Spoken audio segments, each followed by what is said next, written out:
Assalamualaikum warahmatullahi wabarakatuh.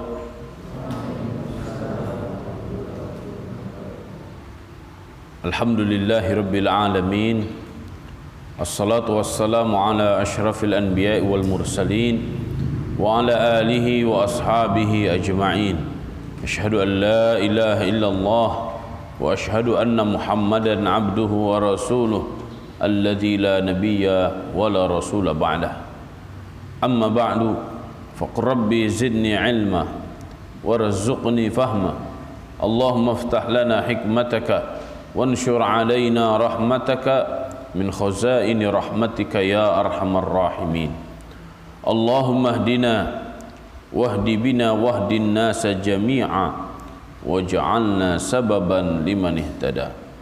Allahumma amin. Segala puja dan puji hanyalah milik Allah Subhanahu wa taala. Salawat dan salam semoga senantiasa tercurah kepada Rasulullah sallallahu alaihi wasallam dan seluruh pengikutnya hingga akhir zaman. Ya Allah, jadikan kami orang-orang yang senantiasa bersyukur dengan senantiasa berpegang teguh kepada ajaran Nabi Muhammad sallallahu alaihi wasallam. Jadikan kami orang-orang yang sukses berkah selama hidup kami. Wafatkan kami dalam kondisi husnul khatimah. Halalkan bagi kami syafaatul uzma dari Rasulullah sallallahu alaihi wasallam. Masukkanlah kami semuanya dengan rahmat-Mu ke surga Firdausil A'la tanpa hisab. Allahumma amin.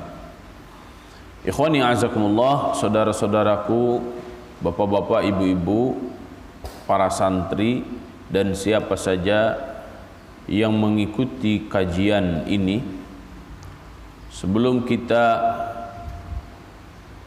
mengkaji pembahasan atau tema pada kesempatan kali ini, yaitu tentang bagaimana cara mencari ilmu yang efektif.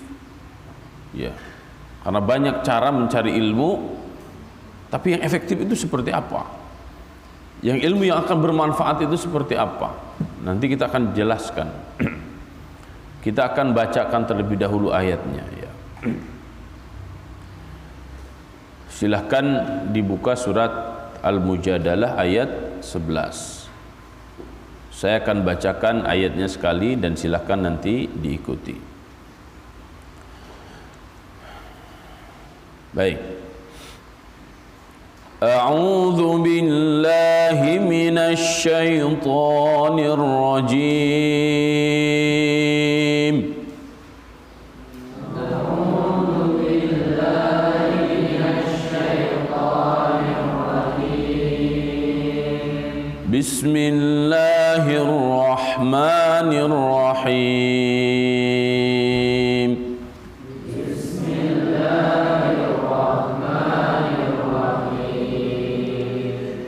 Ya ayyuhalladzina amanu idza qila lakum tafassahu fil majalisi fafsahu.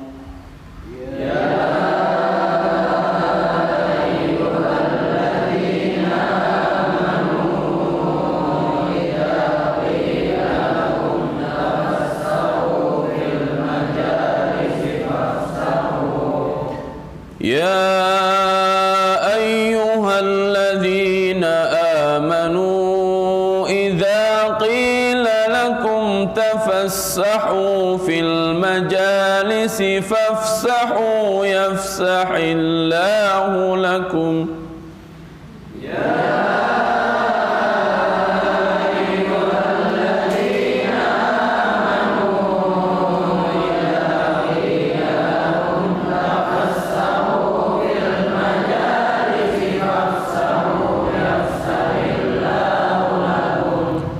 وإذا قيل انشزوا فانشزوا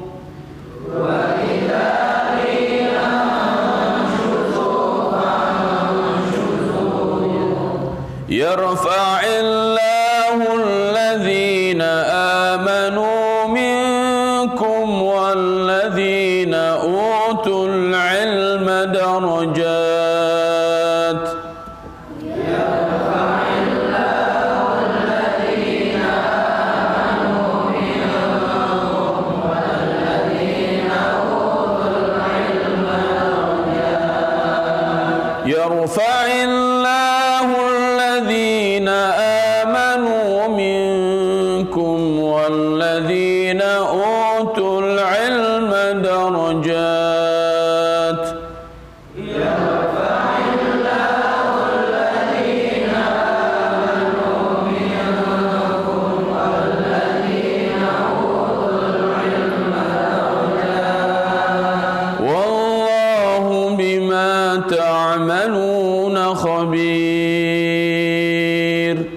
Wallahu bima ta'maluna khabir. Allahumma arhamna bil Qur'an. Ya ayyuhalladzina amanu, hei orang-orang yang beriman, idza qila lakum, jika dikatakan kepada kalian, tafassahu, berilah kelapangan oleh kalian, fil majalisi, di majlis-majlis, fafsahu, maka berilah kelapangan, yafsahillahu lakum, niscaya Allah akan berikan kelapangan kepada kalian. Wa idza qila lakum, dan jika dikatakan kepada kalian, unshuzu, berdirilah, fansuzu, maka berdirilah. Yarfa'illahu alladhina amanu minkum, Allah akan senantiasa mengangkat orang-orang yang beriman, menaikkan derajatnya orang-orang beriman. Walladzina utul ilma darajat, dan orang-orang yang didatangkan, diberikan, dianugerahkan kepada mereka ilmu, darajat, derajat-derajat. Allah akan terus menerus mengangkat derajat orang-orang yang beriman dan orang-orang yang diberikan ilmu oleh Allah. Ini yarfa, ini fi'il mudhari'. Ya, jadi terus menerus diangkat. Level 1, level 2, level 3, level 4, level 5, level 6, level 7, terus diangkat oleh Allah Subhanahu wa taala. Sampai mana derajatnya? Tak terhingga. Ya. Wallahu bima ta'maluna khabir. Wallahu, dan Allah, bima ta'malun, dengan segala apa yang kalian lakukan, khabirun, maha teliti. Ya, bukan hanya sekedar tahu, tapi teliti, jeli Allah Subhanahu wa taala apapun yang kalian lakukan. Apapun yang kita lakukan, Allah Subhanahu wa taala tahu, Allah jeli, Allah teliti. Wallahu a'lam bissawab.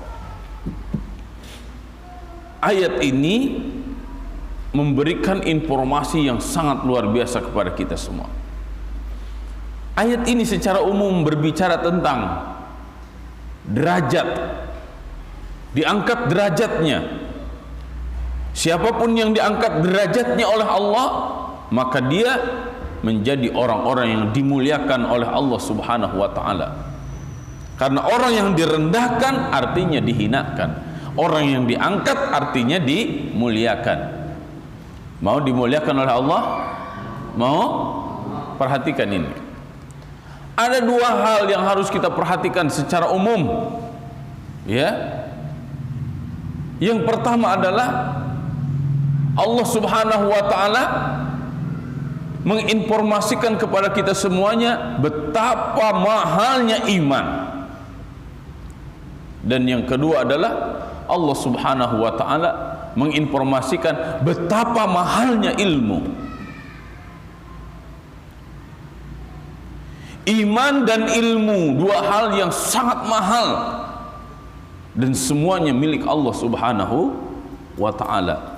Jadi siapapun yang ingin diangkat derajatnya oleh Allah Subhanahu wa taala, maka milikilah dua hal ini. Pertama adalah iman, yang kedua adalah ilmu.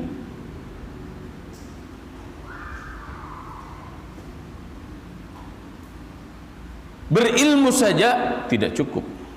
Beriman tanpa ilmu enggak mungkin. Ya. Orang enggak iman buta. Orang enggak berilmu pincang. Maka oleh karena itu, agar kita awas dan kita bisa berjalan dengan normal, maka kita harus memiliki iman dan harus memiliki ilmu. Jika ditanya mana duluan, iman atau ilmu, maka jawabnya adalah iman dulu baru ilmu. Dalam ayat ini ditunjukkan bagaimana situasi dan kondisi untuk mempertebal iman dan mempertebal ilmu.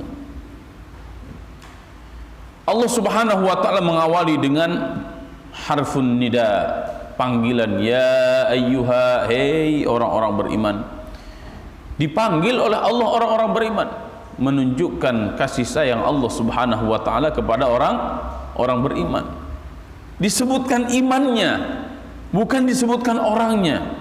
Ya, karena iman itu derajat.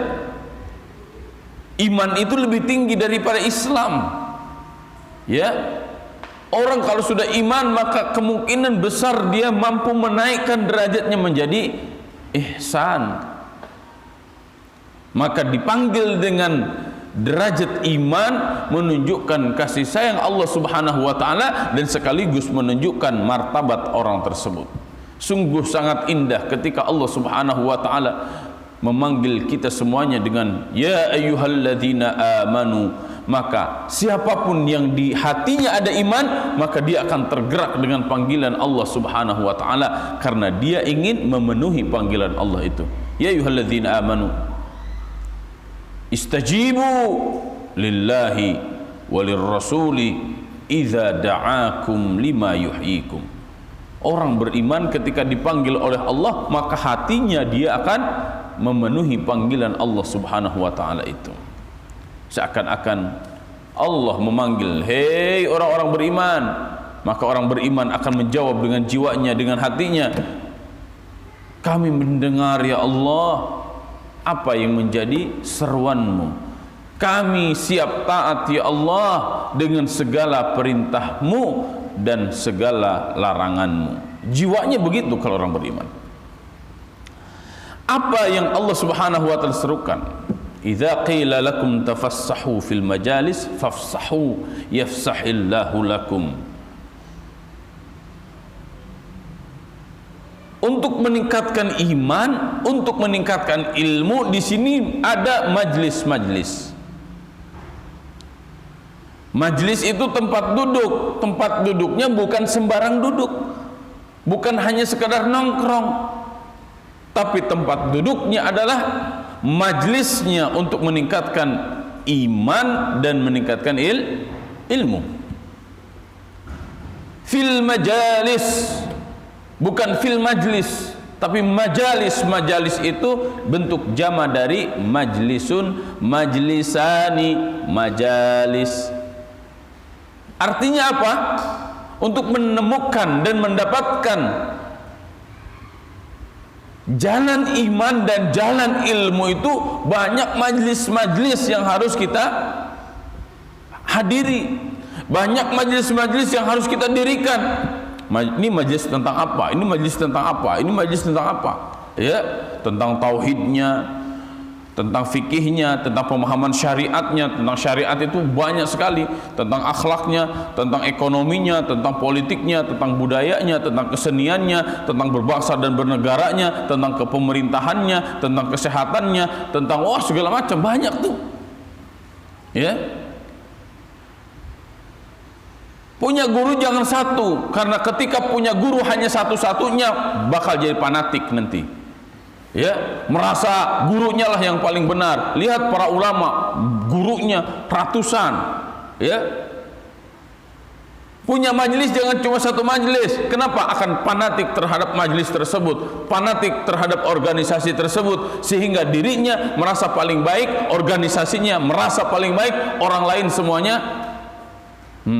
buruk. Ini disebutkan majalis. Ya.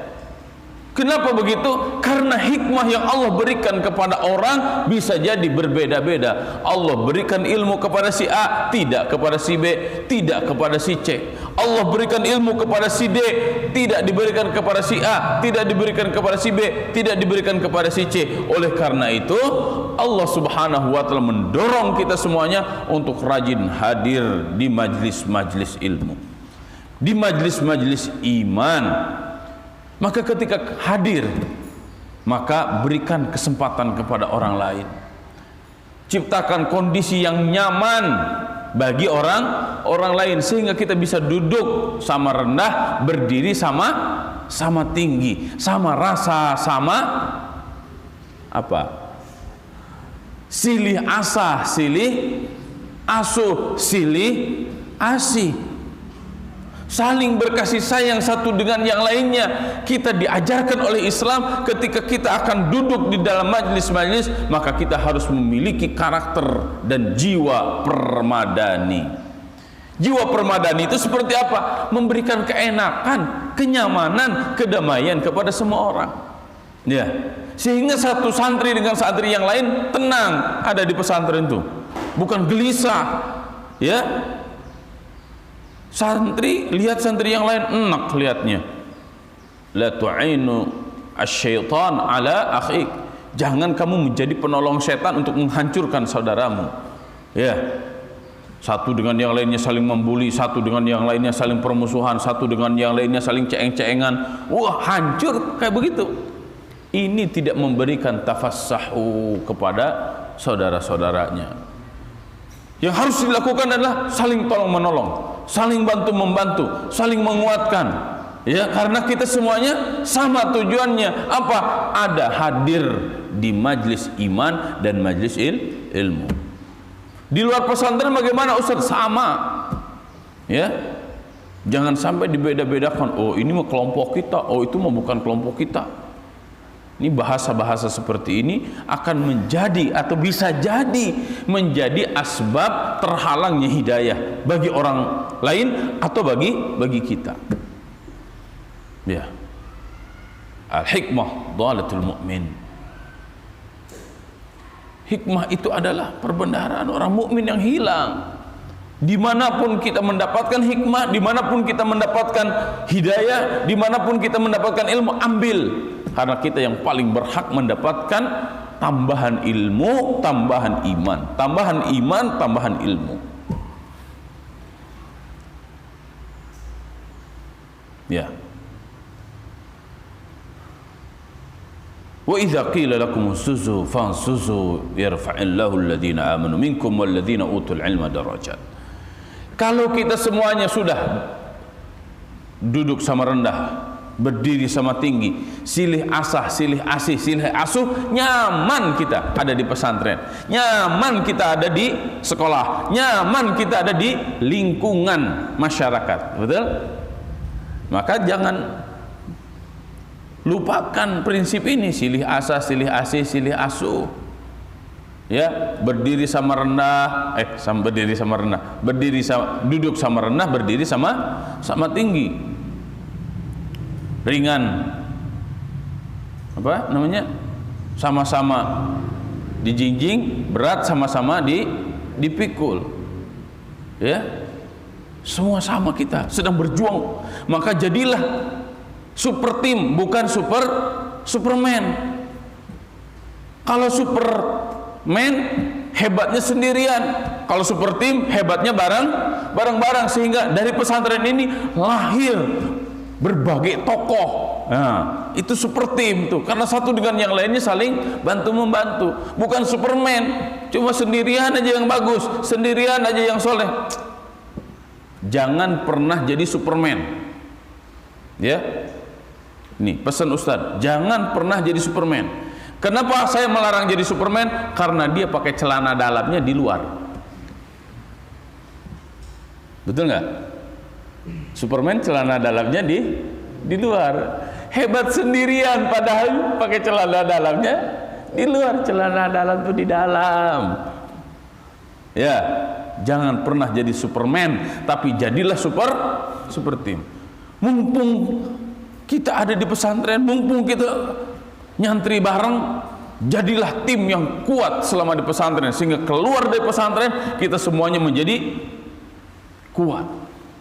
Mumpung kita satu kampung, ayo kita saling kokohkan membangun kampung. Mumpung kita satu negara, satu bangsa, satu negara, mari kita kokohkan berbangsa dan bernegara. Bukan saling caci maki, bukan saling fitnah, bukan saling tebar hoax. Ya, kan dengan siapa lagi yang akan menjaga keamanan, kedamaian, ketentraman lingkungan kita dan negara kita kalau bukan kita. Ya. Kemudian perhatikan tadi dua hal tadi. Setelah situasi dan kondisinya kondusif, dipersiapkan, nyaman, tenang, tentram, damai, maka tingkatkan dua hal. Yang pertama adalah tingkatkan iman. Yang kedua adalah tingkatkan ilmu. Iman dan ilmu itu bagikan begini.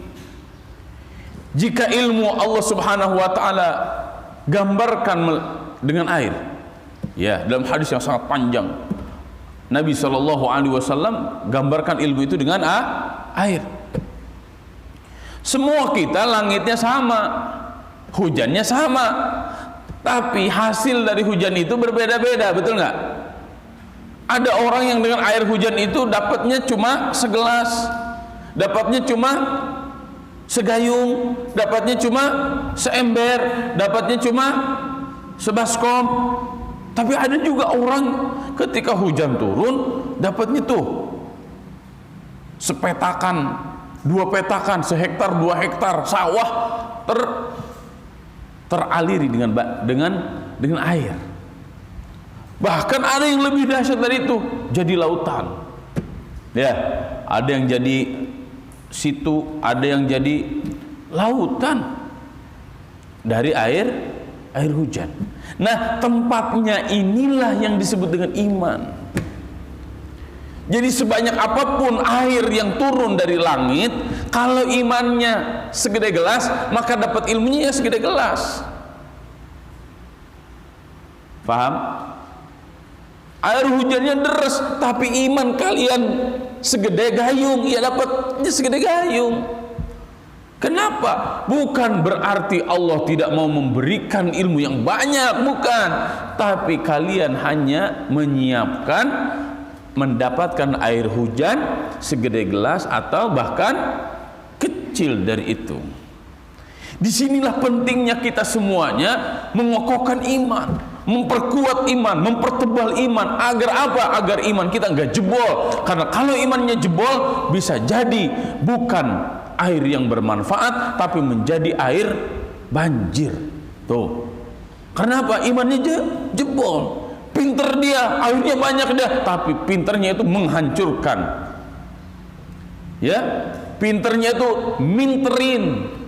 Ya, tuh lihat yang menjadi menteri, emang bodoh dia.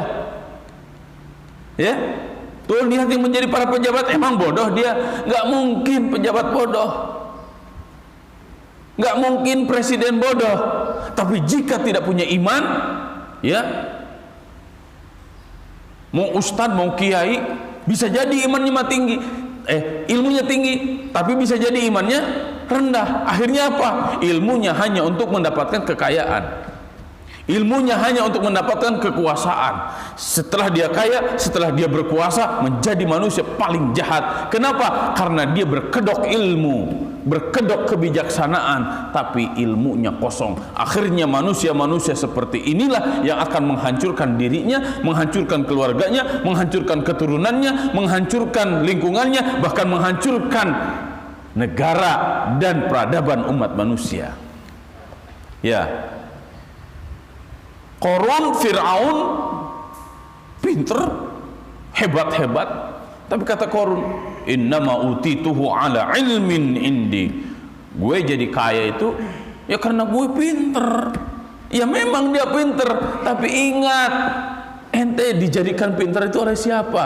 Gak tahu dirinya, lupa daratan, sehingga ke atas gak nyambung, ke bawah nggak napak, ya, ngegantung dia. Maka disinilah kenapa sih di pesantren itu dibina dengan tahajudnya, dibina dengan zikirnya, dibina dengan wiridnya, dibina dengan tadarus Qur'annya, terus belajar ikhlas, belajar sabar, belajar istiqomah, ya, belajar husnuzon, belajar salamatus sodar, belajar semangat. Itu kenapa itu? Karena disitulah sebenarnya inti dari ilmu. Ya, kalau kita sudah memperbesar iman, maka ilmu itu ngikutin. Ya, fattakullah wa yu'allimukumullah. Bertakwalah kalian kepada Allah, maka Allah akan berikan ilmu. Ya, ya ayyuhalladzina amanu in tattaqullaha yaj'al lakum furqana. Jika kalian bertakwa kepada Allah, maka Allah akan berikan furqan, perbedaan yang sangat jelas. Kalau sekarang kita, gak jelas mana yang benar, mana yang baik. Ya, mana yang benar, mana yang salah, mana yang baik, mana yang buruk. Ya. Ada Habib yang dipenjara, ada Habib menjadi penasihat presiden, ada Habib yang ini, ada kiai yang begini, ada kiai yang begitu, ada ustadz yang begini, ada ustadz begitu, ada pejabat begini, ada pejabat begitu. Kalau kita bingung, mana sebenarnya yang benar? Maka di zaman seperti inilah yang harus kita lakukan adalah perkuat iman, pertebal iman, bukan hanya sekedar ilmu. Terkadang kita pengen hafal Quran, ya hafal cangkem, nggak ngerti, bahkan nggak cinta. Hebat sih itu ya hafal Qurannya, sebulan hafal Quran. Pas ditanya kenapa kamu hafal Quran sebulan, apa rahasianya? Wah, saya daripada dilama-lama ngapain, kalau saya segera hafal Quran saya akan dikasih mobil sama bapak saya. Jadi dia menghafal Quran gara-gara akan dikasih mobil oleh bapaknya. Jadi kebaikan nggak? Bahaya. Kenapa? Karena dia hidup bersama Al-Quran tapi dia tidak mencintai Al-Quran. Ya. Maka oleh karena itu, kenapa Ustaz melarang kalian dulu menghafal Quran? Tapi pelajari dulu ilmu-ilmu yang lain, ilmu ikhlas, ilmu sabar, ilmu istiqomah, ya, ilmu husnuzon, ya, ilmu semangat untuk Islam, ilmu semangat untuk memajukan bangsa dan negara. Kenapa? Karena ini ilmu tingkat tinggi. Kalau jiwa kitanya rendah, nggak nyambung nanti. Baca Quran jadi beban, murojaah jadi beban, munaqosyah jadi beban. Jadi dengan Al-Quran, jiwanya belum siap, imannya belum siap. Tapi kalau imannya sudah sangat siap, satu lafaz saja akan menggentarkan dunia. Satu lafaz saja bahkan akan menggoncang arasy Allah Subhanahu wa taala. Ya. Lafaz apa itu? Allah. Sebagaimana Bilal bin Rabah, ketika Bilal bin Rabah digeret oleh majikannya, jahat sekali, digeret ke padang pasir, dijemur di padang pasir, bahkan ditumpangin batu yang sangat besar dan sangat panas. Yang dia tahu hanya satu lafaz, Allah, Allah, Allah, Allah. Dahsyat itu Bilal bin Rabah, dahsyat itu Sumayyah, dahsyat itu keluarganya Yasir, Ammar bin Yasir, sampai Nabi SAW mengatakan, sabron ala Yasir fa inna mau'idakumul jannah. Bersabarlah wahai keluarga Yasir, karena Allah telah menjamin bagi kalian semuanya surga. Padahal nggak hafal 30 juz, ya, tapi iman sudah tertanam di sini.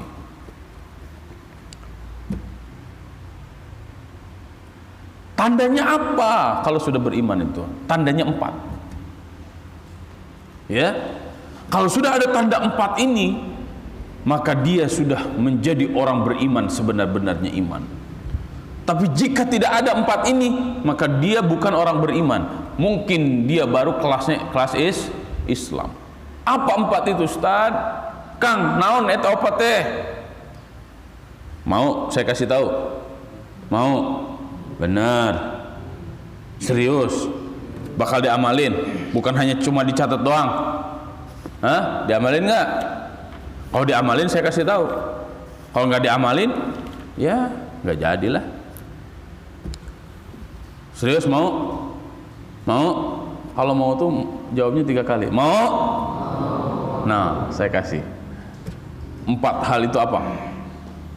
Kodenya, saya kasih kode dulu. 49.215. Itu kodenya. Ya. Kodenya apa? 49.215. Silahkan pecahkan kode itu. Ya. Pasti di sana akan didapatkan 4 hal. Apa itu? Pertama, yakin bahwa Allah Tuhannya, sehingga semua apa yang dia lakukan hanya untuk Allah Subhanahu wa taala. Inni wajjahtu wajhiya lilladzi fataras samawati wal ard. Semua kita persembahkan untuk Allah. Yang kedua, Dia akan mencontoh, menduplikasi, mengcopy paste apa yang dilakukan oleh Nabi Muhammad sallallahu alaihi wasallam. Karena manusia yang sukses dunia akhirat adalah Nabi Muhammad sallallahu alaihi wasallam, maka kita tinggal mencontohnya.